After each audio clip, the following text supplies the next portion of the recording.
Welcome to another wonderful episode of Cinema Relics Live. Today is a very special episode because not only will we be getting into who won our most recent episode of the Saga Vault, but more importantly, in my opinion, we're going to be talking to the amazing writer-director Matthew Robbins, who I've gotten to know over the last few years, and I'm very proud to have him as my guest today. Matthew, how you doing? Very well. Hi, Dan. How you doing? Thanks for being on. So, for those of you that don't know Matthew, not only did he write, he was one of the uncredited writers on Jaws and Close Encounter and E.T. He directed The Legend of Billie Jean, classic film, was a co-writer and the director of Batteries Not Included, and one of my favorite films of all time. He was a co-writer and the director of Dragonslayer, and that's why we're here today to talk to him about Dragonslayer. So about a year and a half, 2 years ago, I came up to your place and picked this guy up. Do you remember that? Yes. Yes. Yes. That was quite a day. That was a number of pieces we found in your garage up in Northern California, and this particular piece is the Chris Walas hand puppet, right? I think so. Yes. Yes. Yes, it must be. It must be. That day that you came up, and we pulled that shipping crate out of my garage. Right. It was a shipping crate that had been unopened since it arrived from the UK in 1981. That's amazing. Um, So they had sent that to you for possible reshoots. Was that why, or just so that you could have it? no. There was no discussion of reshoots. It was just that it was all at Pinewood Studios where we shot the film. Right. And when the film wrapped, I think we had it shipped to ILM, but they didn't have a place for it. And then it turned out that that crate that you remember so well, that wooden Yep. shipping crate, um, fit in that area of the garage a little too well, actually, because it was waist high and it became a shelf for a lot of other things. And it was easily forgotten. Back in those days, we weren't collecting. I mean, the whole phenomena of prop collecting was pretty unknown, at Yes, least of to me. course. And I really never thought about it much. It was there. I thought maybe my kids would enjoy to see it someday. I really didn't think about it much. But then over the years, many years, I noticed every now and then on the garage floor, it was the crate itself was up on bricks. So there were a few inches underneath it. Right. Every now and then, I would see pieces of yellow foam on the garage floor. And I worried that there was something had gotten into that box, but it was such a heavy thing and it was under so much stuff, and I really didn't know what it could be. And I Right. just was too busy getting my bicycle out. Well, I mean, honestly, it was something that you probably never even opened the crate when they sent it to you, did you?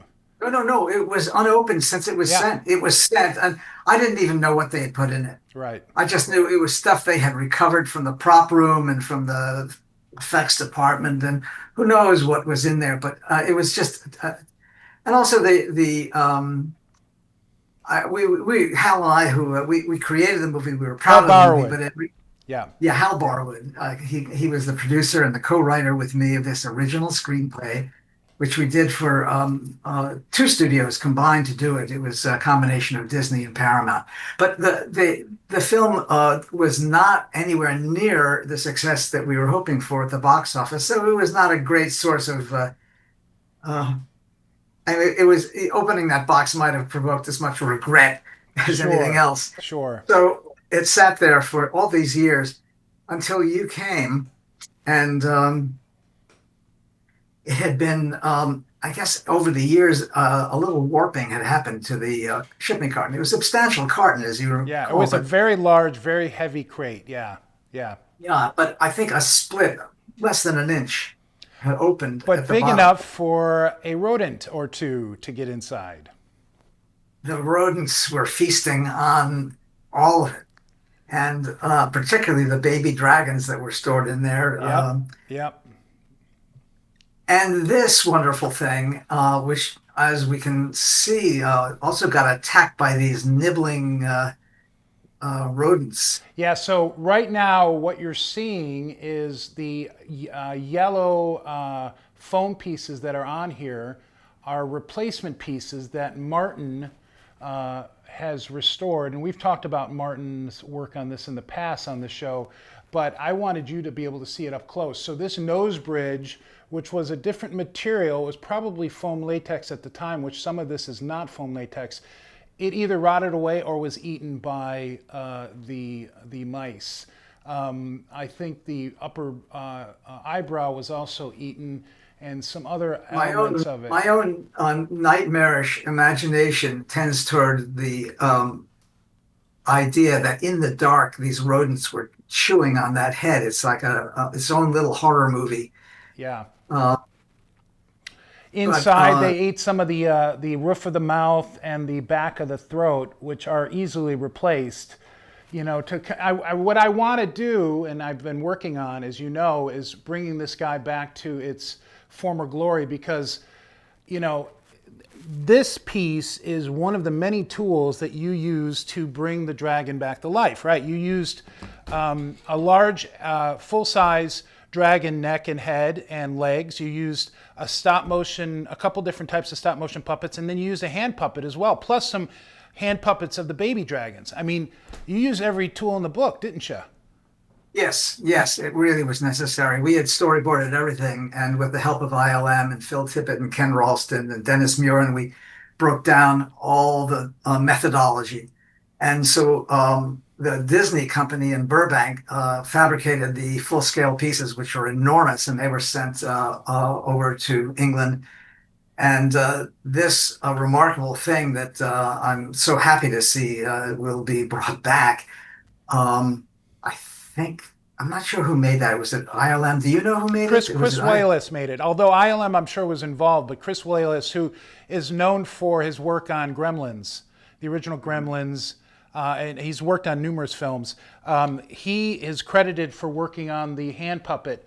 And I have to tell you, although I love the stop motion, because I think the stop motion really gives the presence of the dragon in motion as a full-scale creature, this hand puppet really gives you a feeling that it's alive, because it's shot in live action, and because it's a hand puppet, unlike a giant animatronic, much easier to puppeteer. And I believe you had smoke effects with this guy as well. I mean, it was super detailed, and it is probably my favorite piece from the extensive Dragonslayer piece grouping of stuff that I got from you, which I'm so fortunate to be taken care of for you now.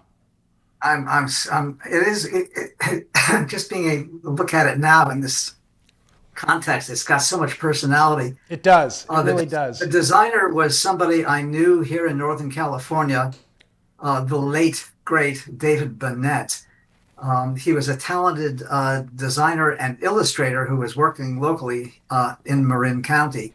He and I were friends, and when this project was born and we needed to present it to various studios, it was an original screenplay. It wasn't commissioned. We wrote it on spec and sold it to, but we needed some visual aids. And so we approached David, who the first thing he did on Dragonslayer was a series of illustrations. That was before the dragon was really designed, but he at that time created various logos for the film. Right. And the eventual logo that was used on the film has become kind of a standard typeface for products in that, if you can call it a genre. Right. Yeah. So that was his first enduring contribution. But then it came time to design the dragon, and Hal and I had very particular ideas as to what we did not want. And we did not want a creature with 4 legs and wings. And we wanted something that was lean and muscular, and it was very, very difficult to persuade Phil Tippett that this was doable, because Phil was worried about the stop motion component and how that might look. It was harder to animate. He was hoping for something more of a chunky, blobby thing he could more happily manipulate, kind of like a brontosaurus or whatever they're called now. But we eventually settled on this design, And I wasn't the only one who felt that this dragon, who we named Vermithrax Pejorative, That's right. bore a more than a passing resemblance to David Bennett himself. Really? Yes, and I don't mean that in a bad way because David was a good-looking guy, but there was something. He had a slightly devilish air about him, and he had a prominent Oh, brow. But we were just thrilled with what he came up with, and it became something of a iconic design in the years that followed. I mean, people have wrestled with how to get away from this dragon, and yet it is so compelling. I see it echoed all over the place in Lord of the Rings and Game of Thrones, and I'm sure everybody confronting the problem of how to deal with a critter like that. Well, one of the first things they'll do is go look at our movie and acknowledge that we really came up with something memorable here. yeah. This dragon, I think, is probably the most important dragon design. And honestly, the film itself, I think, is super super strong. But I think the design of the dragon is so realistic. Anytime you see a halfway decent looking dragon in a film, it reminds you of Vermithrax. You know, Reign of Fire, like you said, Game of Thrones, and the sequel to Game of Thrones. All those dragons look like they could be this thing's cousin or brother. You know, even one of the dragons in the House of the Dragon, the most recent series, is named Vermi after this guy. So What is it? it's named Vermi. And I might be pronouncing it wrong, but it's basically the first half of Vermithrax. Yeah. So, I mean, this dragon is important, and the thing about it is you've created an ecosystem within this medieval world that where you truly believe this thing's real, and the magic in there feels real. I mean, everything. This film is such an overlooked masterpiece, in my opinion. You know, I bow at the throne of Dragonslayer. I love this film, as you know, for many years, but I do think it needs to be appreciated because with films like The Lord of the Rings and all these fantasy shows that have come out, and in part because of the chances you and the studios took to make this movie and show that it could be done, and done really, really, really well. Well, we were pretty ambitious. I think you know the story that we are still very close to George Lucas, our pal from our days together at University of Southern California Film School. Right.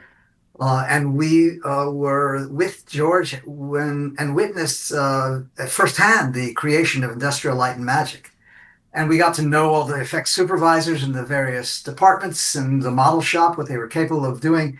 And Hal and I thought, well, wouldn't it be interesting to take all that horsepower, that creativity that had been in service to interplanetary galactic warfare and hyperspace and all that, Right. Yeah. and put it into another arena.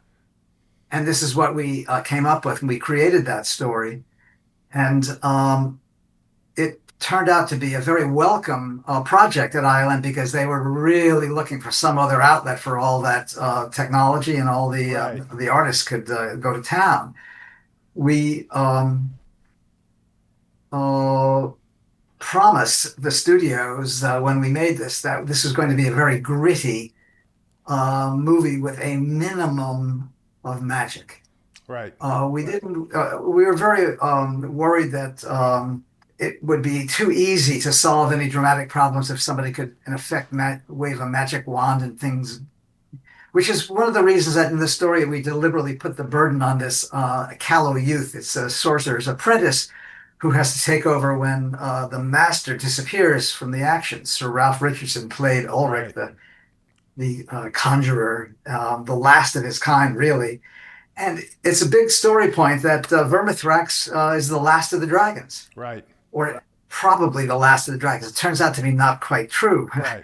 But and the idea of Christianity is coming into the lives of these Anglo-Saxons, Yep. And there's this. Their I should belief mention system is for the changing. Their sorry. belief system is changing enough to where they don't believe what they see with their eyes. Yes, yes. Um, the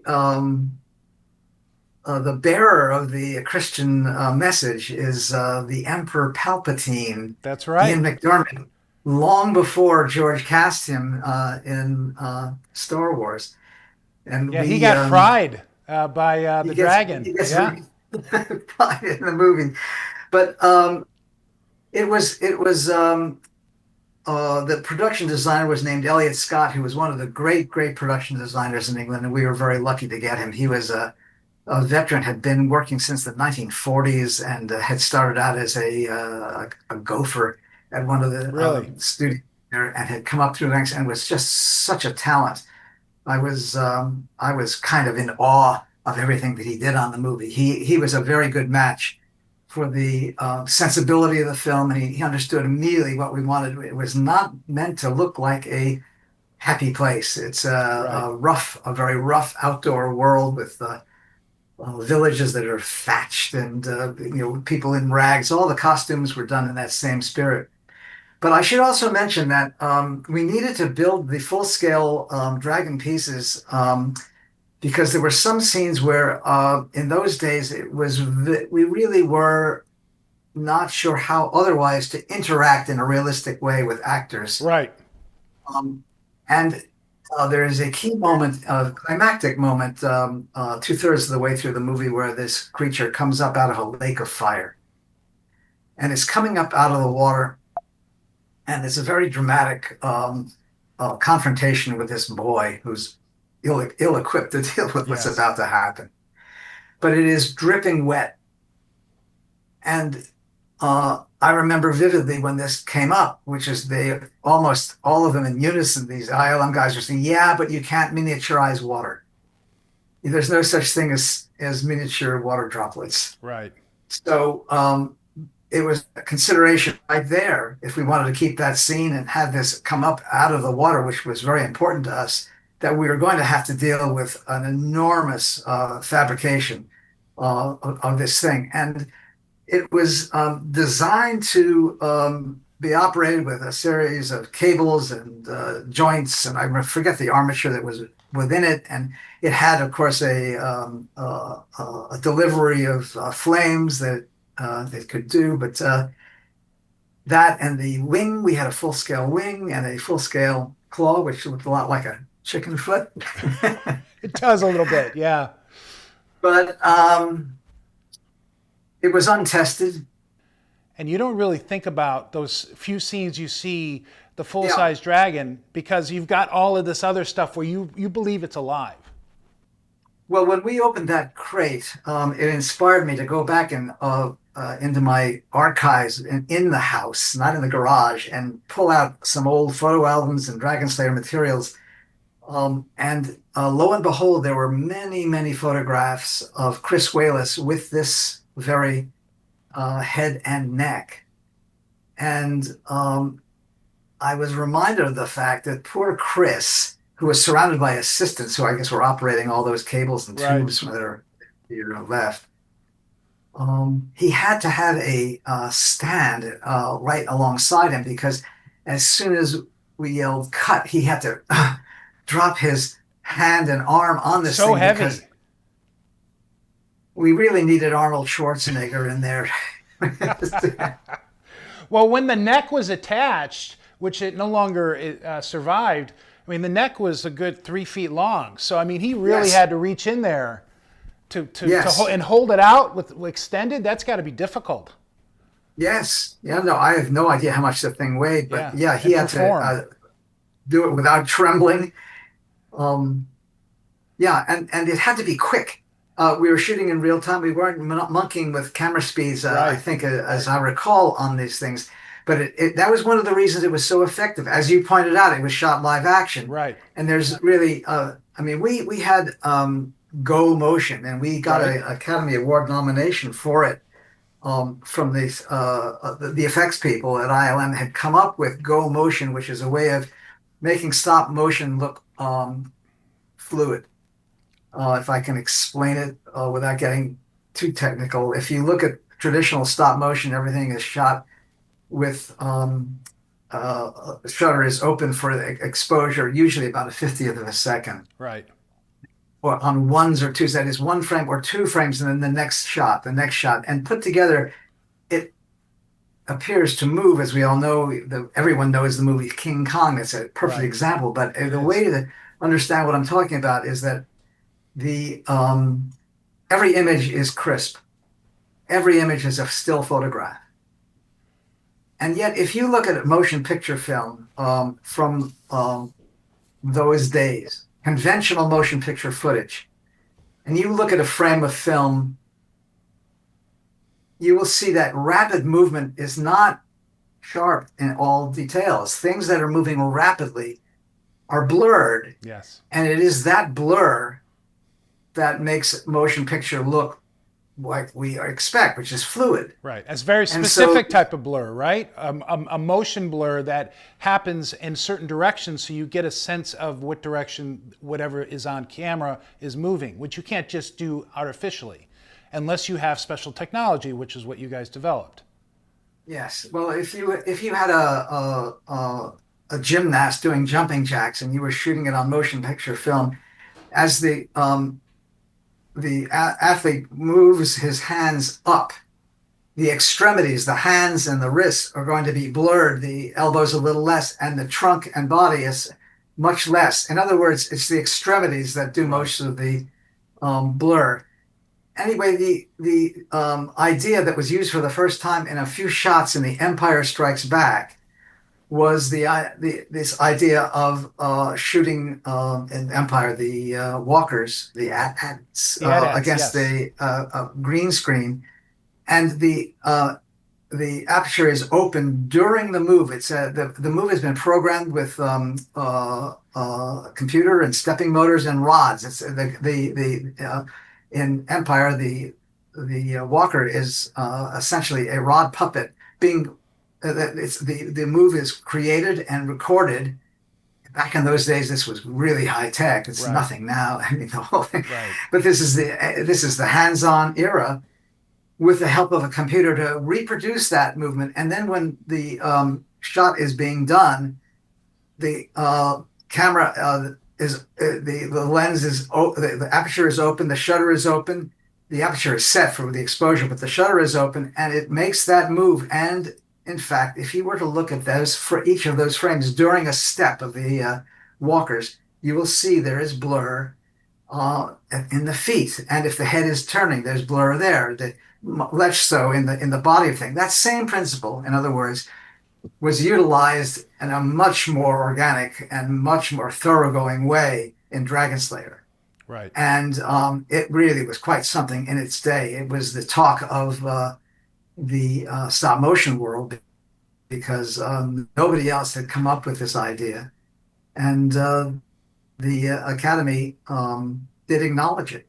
Yeah, it's an important step in animation, certainly stop motion animation. I think Phil said that Jurassic Park was going to go and do some go motion as well if they hadn't gone to CGI. They were going to use some of Yeah. that some of When that they came up technology. with the CGI test, I was one of the first person they called. Really?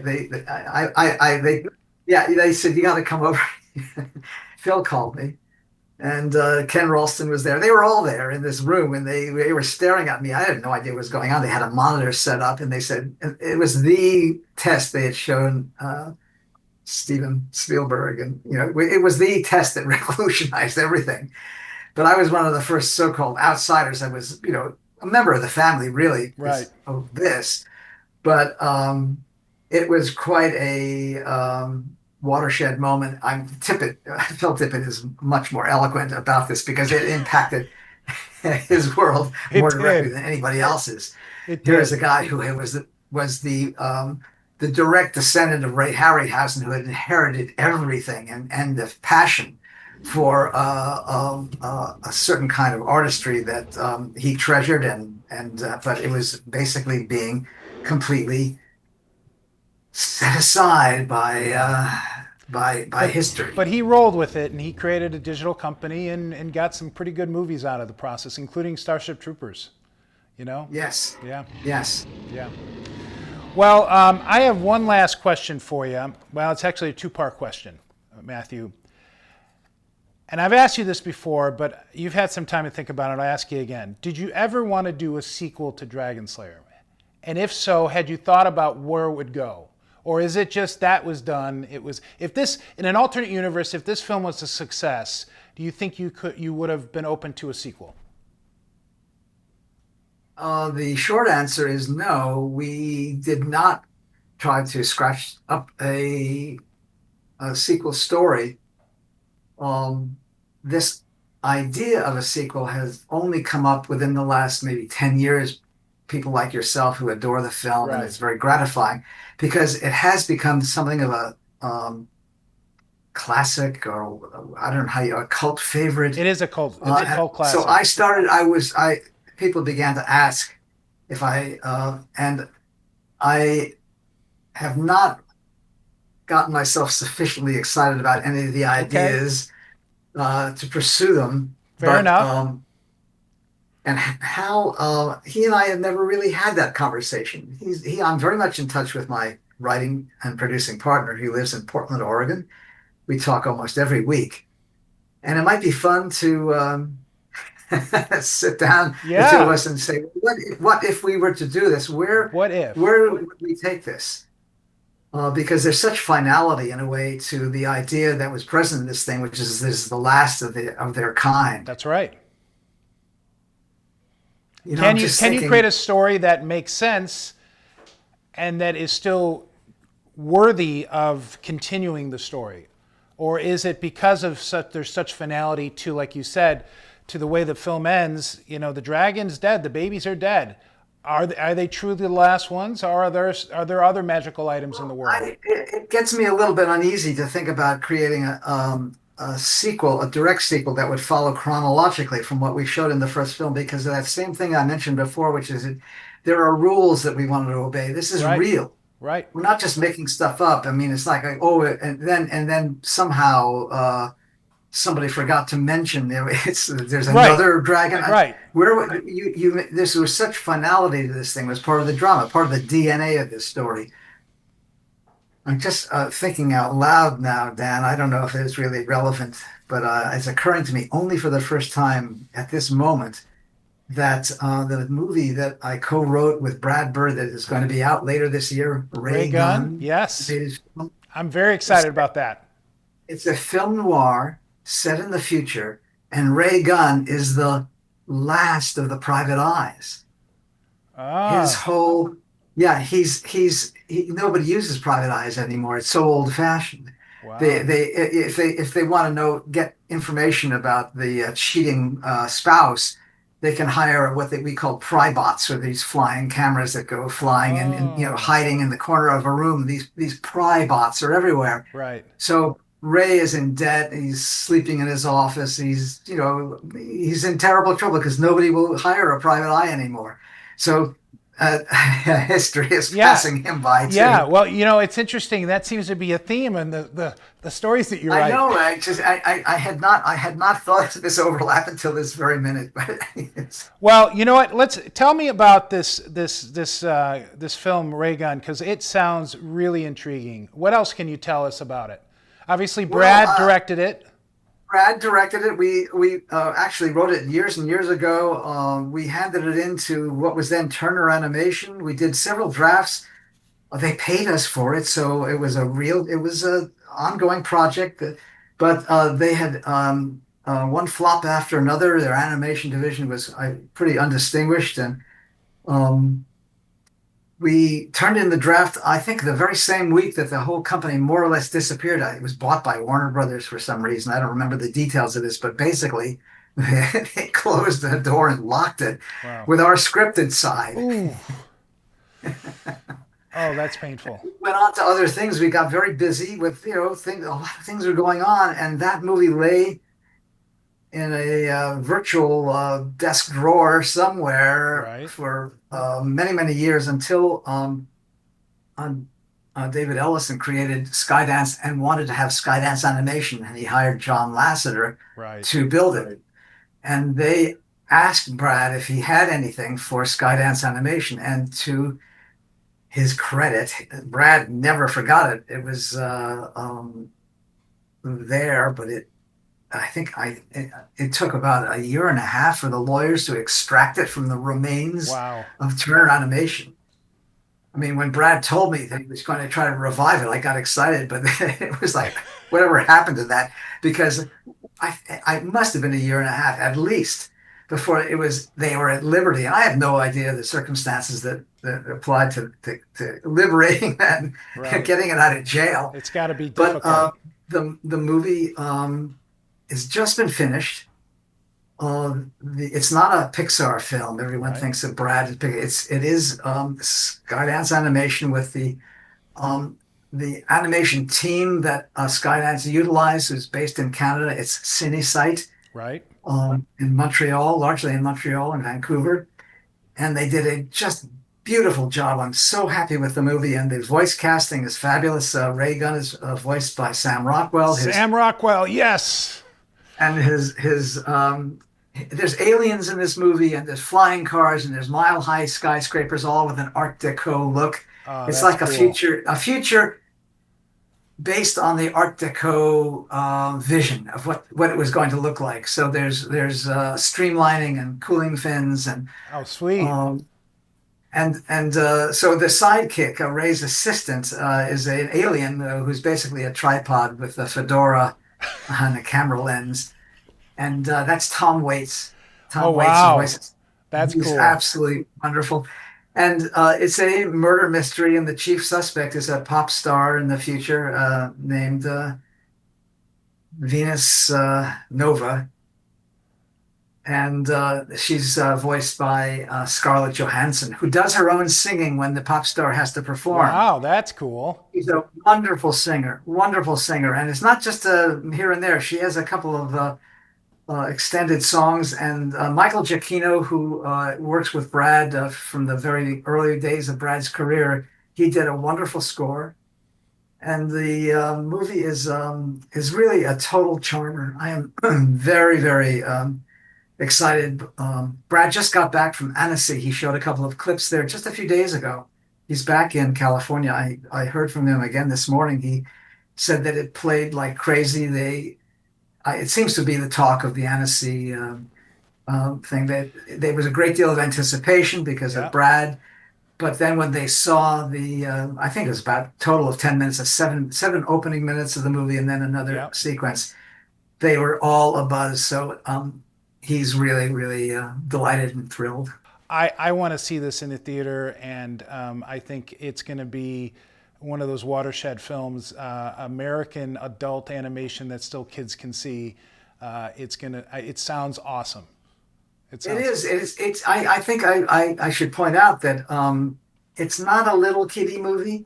It's not violent, and right. there's certainly nothing gory or intensely scary. But it deals with falling in love with the wrong person, and Sure. who are you, Adult, and more what do adult you? themes. Right? Yeah. Well, I think if you can look back to Who Framed Roger Rabbit, it's a different movie, but in terms of where it's placed, it's for older kids and their Right. parents, Got it. and so the noir aspect is very much part of this. Somebody said it's Dashiell Hammett meets Buck Rogers. Wow. So yeah, and there's some truth to that. Wow. That's There's some cool. truth. Well, it sounds like you're very proud of the work, and that makes me even more I excited am. to see it. He had a very tough. It's a very unusual vision. He's had it for years. He had to fight to get it made in the first place, and then the fact that they stepped up to it was a miracle. And the fact that he managed to inspire a bunch of people in Canada who were working on something very unfamiliar. This is not, when you see the film, you'll understand there is a different sensibility Right. running Okay. through this thing. I just saw Toy Story 5, which was a delight, but the spirit of that kind of a Pixar movie and its values is so taken for granted now, and I don't begrudge it at all. It's Right. part of the culture. Right. But this movie has a very different feel. It's just the look and the mood of it. It's authentically moody when it needs to be. Cool. And and if I'll wrap this up by saying one more thing, which is that when we wrote it, we were dealing with an issue that didn't seem to be so vital at the time. It's a story point that I don't want to discuss too much, but the film turns out now, with the rise of AI, to be actually about something. That's So, in awesome. addition to have being funny and exciting, there's tremendous action in it. It also has a certain timely aspect to it. So, as you can see, I'm looking forward to when you see it. I'll see if I can't get you into a screening That would as be early as fantastic. possible. I would love for you to react as a fan of Brad. So, Yes. I mean, The Iron stay Giant's tuned. one of my favorite films as well. I just love that movie. Well, Matthew, I really appreciate you sitting down and talking with us today. This has been fantastic. Every time I talk to you, it's great. I'm so I could not be happier than to see this thing rescued from the rodent infestation that was looking to gobble it and make it disappear. Horrible, nightmarish idea. So thank you for this restoration. Absolutely. Thank you for It's it. entrusting me with it, with her. Okay. All right. Thanks, Matthew. Okay.